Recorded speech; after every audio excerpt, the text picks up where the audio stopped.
Hey everybody, Eagle Run 23 here. We need to talk about something that is going to be more and more out there here in the next couple of weeks. And basically we can kind of see the writing on the wall here with what's happening in the UK. And we're talking about shortages. Now, as a fellow survivor of a plague and a pandemic and all the stuff that we've been living through here recently, I think that we can all kind of find a common ground on a couple of things. And mostly this is going to be talking about food shortages, but good grief, we are in a shortage of everything. And it's just it's really amazing the times that we live in here. I feel like coming very soon, you're going to be hearing regular news about more and more shortages. Now, this isn't really news for us because we've been living in this crap for like 18, 20 months now. And as survivors of a global pandemic, there's some things that we've learned, and I want to keep those things in mind when we're looking at what this is potentially going to be like here in the future. We're like, if you go to a restaurant right now, it's 20% more expensive and it's 20% less enjoyable. They're short staffed. We went out for breakfast this morning, and there was just this lady was working so hard, and she was doing a great job, and she had like 500 tables she was waiting on. And again, 20% less enjoyable. The food is more expensive. They didn't have everything on the menu. And that's pretty much been par for the course here. Since we've kind of been through this and people are starting to talk about toilet paper again, let's just kind of use that as an example. Even at its worst, if you were somewhat prepared, you probably didn't run out of toilet paper. But it was sure talked about on the news and in social circles, all over the place, people talking about, running out of toilet paper. But I don't know if anyone actually ran out of toilet paper. I know it was definitely hard to get. And a couple times we were looking for it and couldn't find it. And I feel like most likely that's what most of this is going to be like.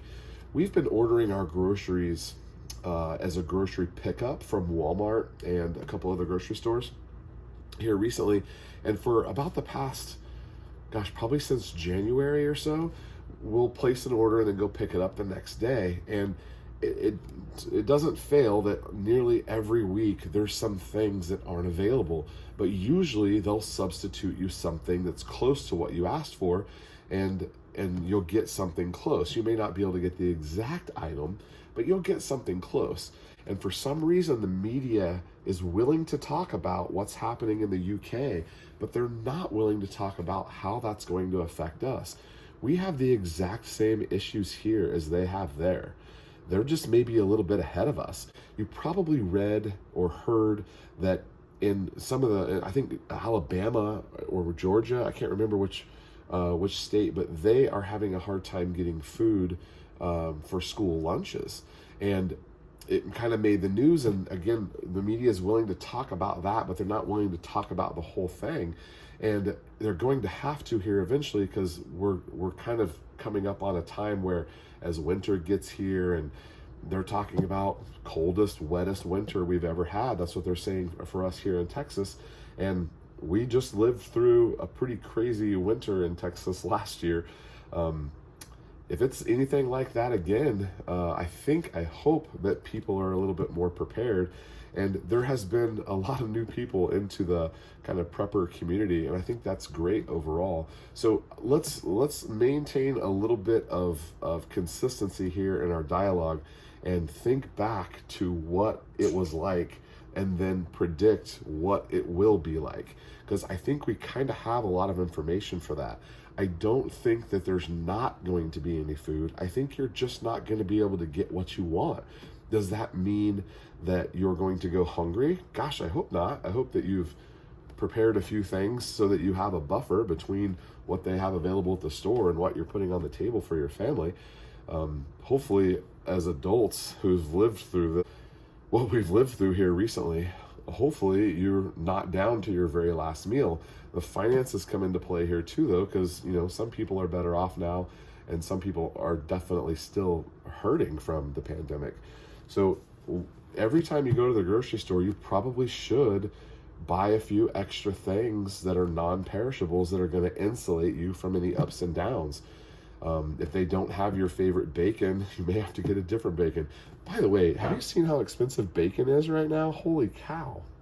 I guess the point of this video is we who are preparedness minded, we're going to be seeing a lot of people who are going to jump into the panic buying again. And I hope that this doesn't happen, but if panic buying starts again, we are trying to be ahead of any of that so that we don't have to have the higher prices and that we don't have to, suffer from some of the selection. But I don't think that we're going to be going hungry here in America. I certainly hope not, but it could just be that you're not able to get exactly what you're looking for.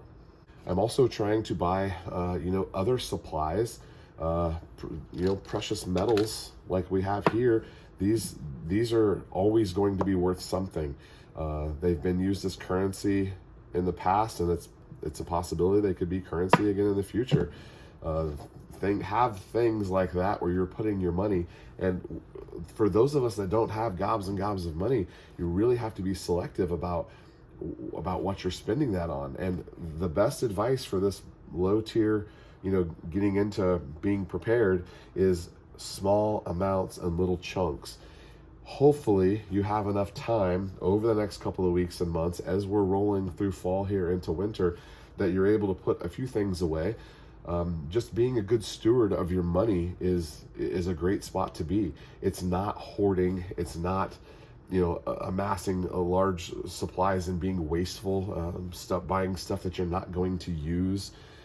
That's where you kind of fall down into a pretty good trap there, where you're buying stuff that you're not really ever going to use and you're buying stuff just to buy it.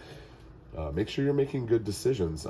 If you have questions about this or that, leave those in the comments. I would love to see the community kind of answer those questions and think through those. There's some really interesting thought paradigms that can come up when you're talking about, well, listen, I've got $100 extra. What should I spend it on? And maybe that would be a good topic we could go through and do for someone who is just new to prepping, someone who is been going maybe here for a little while, and then maybe someone who's more long term. That would be kind of an interesting thought process to go through. Maybe we'll do that here in a future video. All right, so stay prepared, everybody, and thank you so much for watching. Leave your comments below. Eagle Run 23. We'll see you next time.